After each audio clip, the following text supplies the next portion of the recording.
My name is Kate. Life's got a real funny way of showing you who's boss. Just a short while back, I'd tell you I was hitched to James. You'd see me coming down the hall, with that just married kind of glow.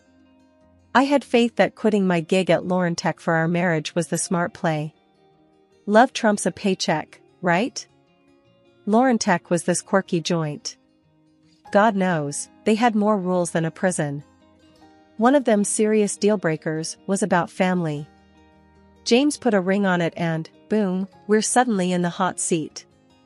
Bossman Joe pulls us in, hands us the ultimatum like we're on some second-rate game show. One of you's gotta roll out, he said, face as serious as a heart attack. We had a back and forth that night that would have made for prime reality TV drama. I guess love made me a little stupid. I blinked first and tendered my papers the next day. Threw in the towel on my up-and-coming tech career to play house. If I knew then what I know now, well, ain't that just life's tagline? Flash to today, and here I am sweeping up cereal because Mr. Promotion on the horizon can't find it in his heart to aim for the bowl. Jim, your mother teach you that? I called out to the other room, my voice getting lost somewhere in the drywall. What's that? He shot back, voice all tight, like my question was a personal attack. Never mind, I muttered, letting it drop. Not worth the hassle. Used to be we could rib each other. Now every word's like stepping on a landmine. Lovely, huh? 2 hours later, he's on the couch, all zoned out in front of the TV, and I'm assessing the remains of what used to be us. We gonna talk or you planning on marrying the couch? I said. James didn't even bother looking my way. About what? I counted to 10 in my head. I dunno, how about us? Where this train wreck's heading? He shrugged. Thought we were good. We stewed in that silence for a while, the TV chattering away to itself. Then it hit me, the realization I'd been living in a glass house someone else threw a rock at. Everything we built, up in smoke, and neither of us knew how to stop the burn. It's funny, ain't it? How fast a life can turn on its head. One day you're planning forever, next day you can't even chat about the weather without it turning into World War III. I stood there a while longer, looking at the man on the couch. He was as familiar as a stranger on a bus. The transition from indifference to cruelty was subtle, but I felt it. It was in the cooling air of the disbanded summer and the sting of a slight wind. Things started changing, like the weather. In the kitchen, I stood there thinking about how things used to be smooth and easy. But now? It felt like walking on ice, unsure if you'll stand or fall. I knew the kind of steak James liked, rare and yet not too bloody, salted and peppered with precision. I had it down to an art, but that day, the oven betrayed me, or maybe it was the other way around. James walked in from the living room, the sound of his heavy footsteps warning me of the mood he was in before he even entered. A second later, there he was, filling the doorway, his eyes taking in the spread as if he was about to pounce on it and tear it apart with his hands rather than sit down to eat like a civilized person. What's this? He pointed at the plate. Your job too tough for you now? His voice was like gravel, rough and scraping. I knew to tread carefully. It's just a bit cooler than usual, James. The steak, I mean. It's not. Not what? He cut me off, glaring. I bit my lip, not saying what was on my mind, because voicing it out loud would only make it worse. Look, Kate, he said, his voice lowering, like that of a predator hiding in the shadows. When I say I want my steak hot, I mean I want to feel the animal's soul leaving the body when I cut into it. This, he tapped the steak with the back of the fork, and it sounded like a judge's gavel. This is dead twice over. He didn't yell, but his voice had a sharpness to it that made my skin crawl. It was almost clinical, detached yet loaded with a venom that was reserved just for me. No loud scene, no drama for the outside world, just the cold, hard words that cut through me.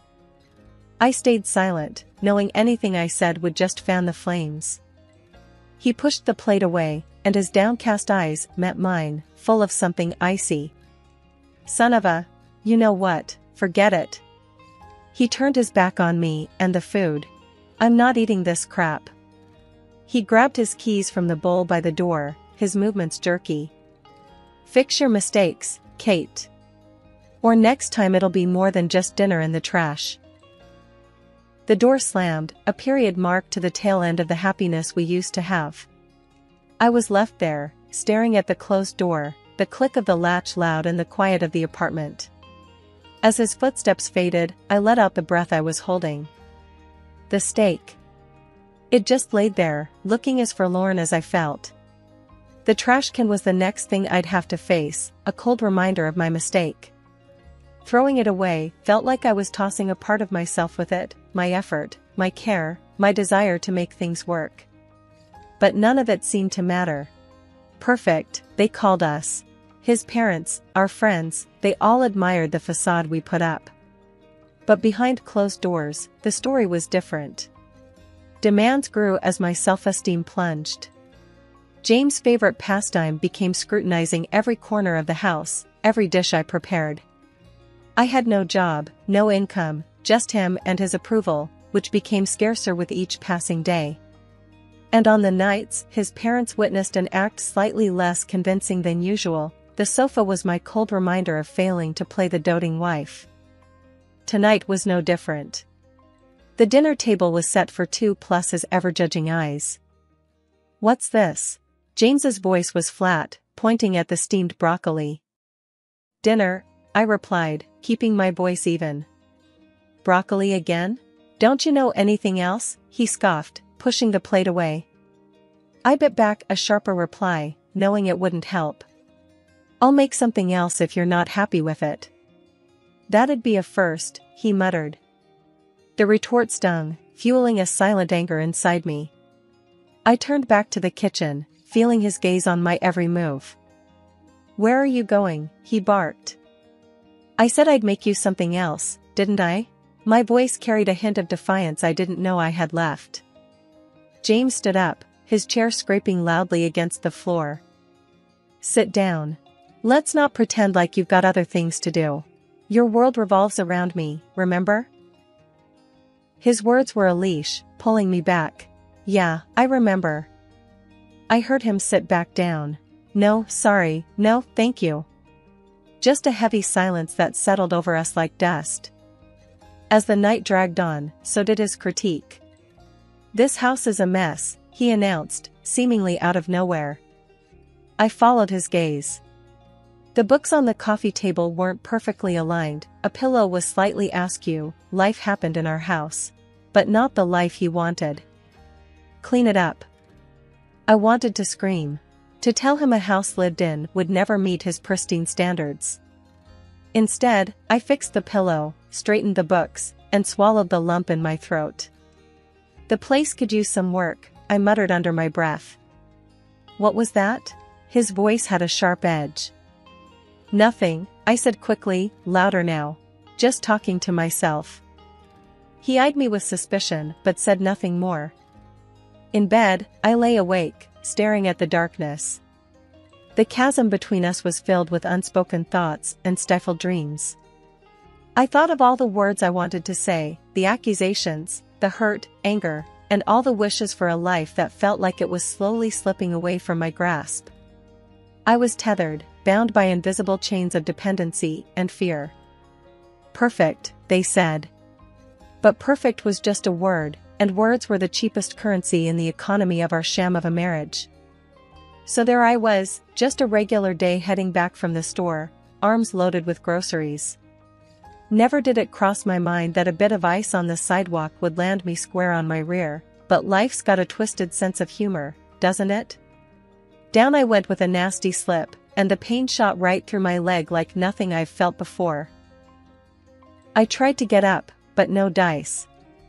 My leg was having none of it, throbbing like mad. That's when a couple of folks came rushing over. You all right? They asked. Must have seen the whole clumsy show. Trying to keep my cool, I just nodded. I think I busted my leg. They didn't think twice and hailed down a cab to whisk me to the hospital. At the ER, it was a circus. Nurses took their sweet time before a doc finally got to me. He had just one look at my leg and his face said it all before his mouth did. "It's broken," he told me, matter of fact, like he was talking about the weather. I grimaced, not at the news, but at the thought of facing James with this. While waiting for the docs to do their thing, I figured I should let my husband know, but the dude didn't pick up his phone. Sent him a text, "Broke my leg, at the hospital," short and sweet, but not even a peep back from him. Turns out, I was stuck there till morning, and the hospital was no hotel, that's for sure. All I got was cold coffee and a nurse who seemed like she'd rather be anywhere else. As soon as I could hobble, they shoved some papers at me to sign and sent me packing in a cab.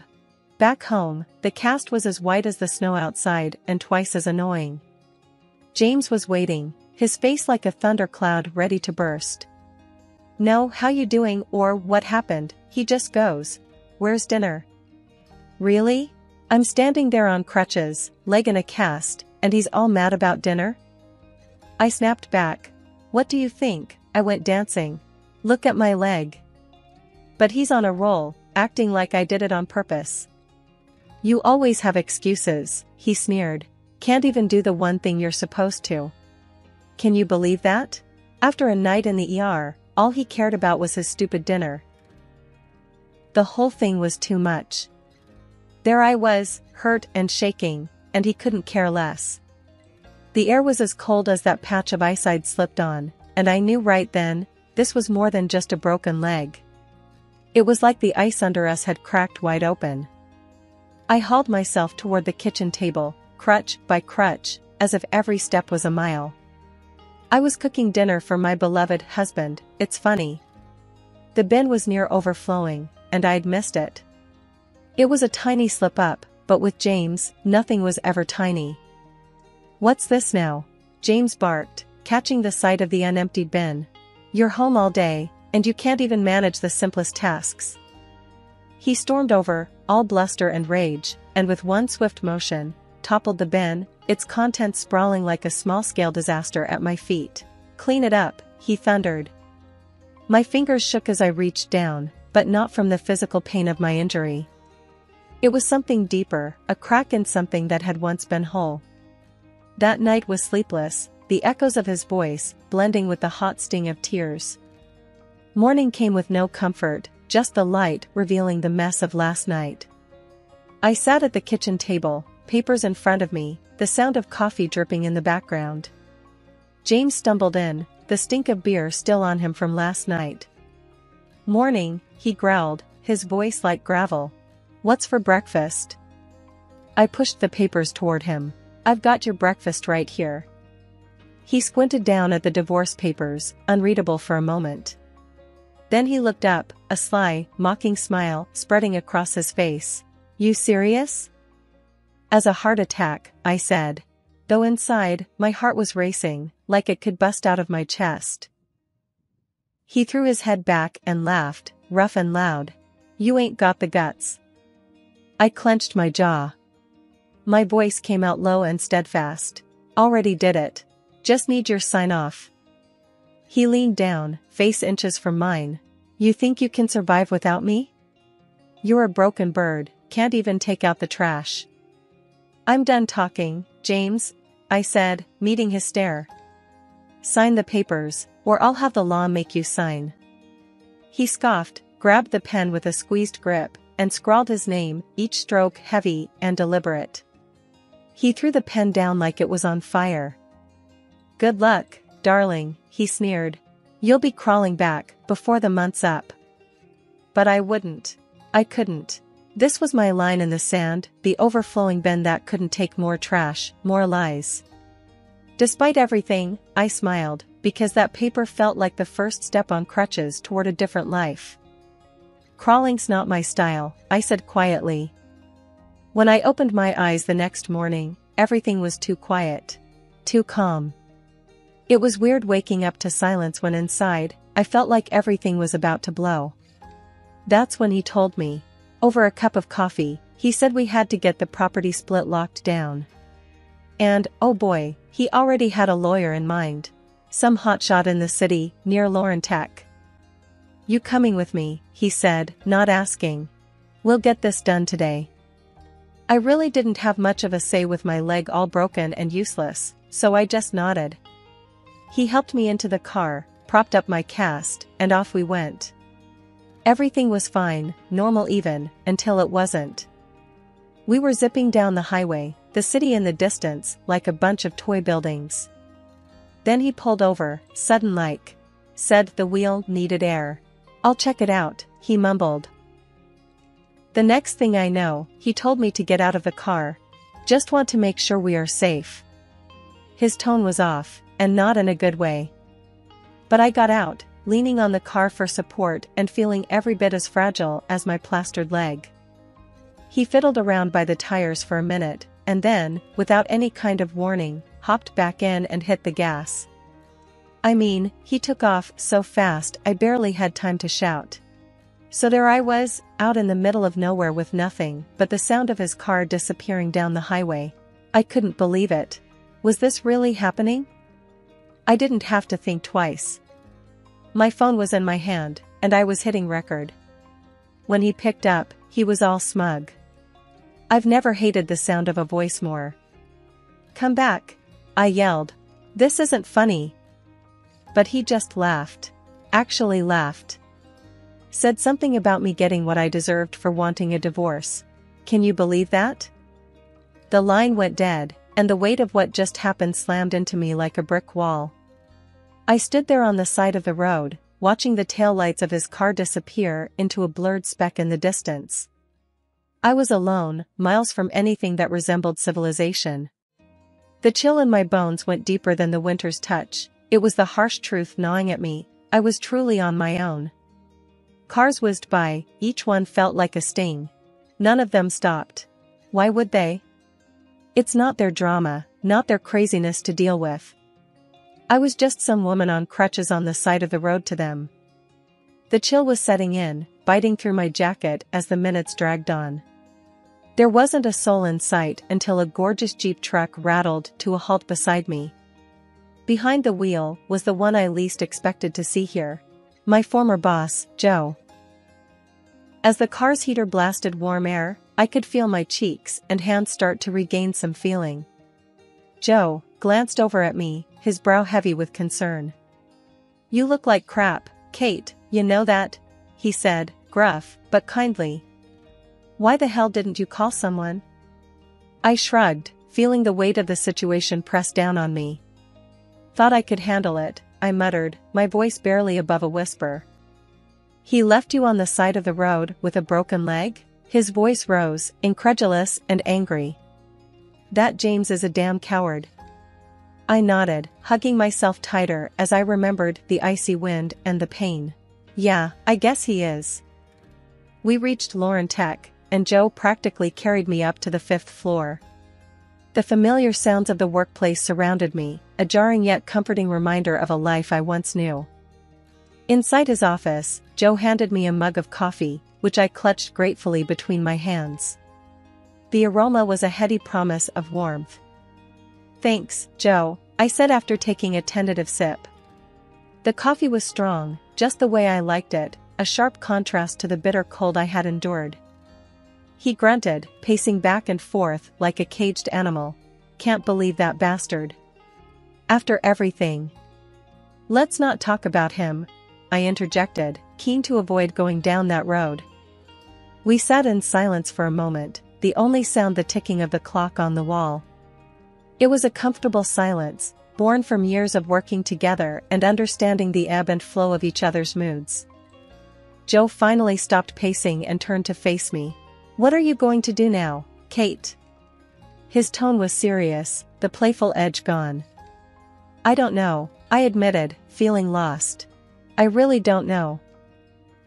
His gaze softened, and he took the seat across from me. "Look, I'm not gonna beat around the bush. We could use you back here. The team hasn't been the same since you left." A spark of something, hope, maybe, or just surprise, fluttered in my chest. You serious? As a heart attack, he said dryly. You were one of the best. Hell, you are the best. I should have fought harder to keep you. I smiled weakly, both warmed and overwhelmed by his offer. Wouldn't be easy with my leg like this. We'll manage. I'll wait until you're back on your feet, literally. He leaned forward, a determined glint in his eyes. I'm not taking no for an answer. The toughness of his words, the undeniable command in his voice, it felt reassuring.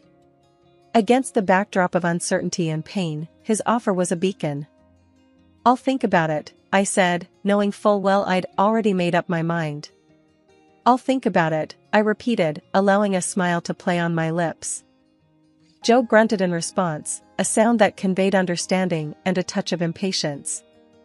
Having a purpose, a place to be, and the support of someone who believed in me was more than I could have hoped for given the day's events. It was an unexpected turn, but maybe, just maybe, it was the kind I needed. The air was thick with tension when James headed for the boss's door. The clump of his boots was more hesitant today, like he sensed the storm brewing. He pushed the door, and it creaked open, announcing his arrival to what was once his throne room. There I was, leaning against the desk, arms folded, waiting. James, come in, shut the door behind you, the boss said, his voice an even, ironed-out calm. James saw me and turned pale, but quickly pulled himself together. What's this about? He grumbled like a cornered animal, ready to bite. The boss gestured to the chair, but James didn't sit. Instead, he crossed his arms, a mirror image of my stance, but filled with defiance where mine held determination. James, the boss started, fixing him with a look that could freeze hell over. I always thought of you as a sharp man. But what you've done? That's the sharpest kind of stupid. James shot a glance at me, a mix of fear and anger in his eyes. So, she's been yapping, has she? What lies has she been selling? No lies needed, mate, I said, my voice steady as a heartbeat.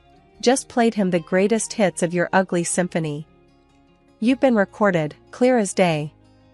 The boss reached into his desk, pulled out a recording device, and slid it across the table. Care to listen for nostalgia?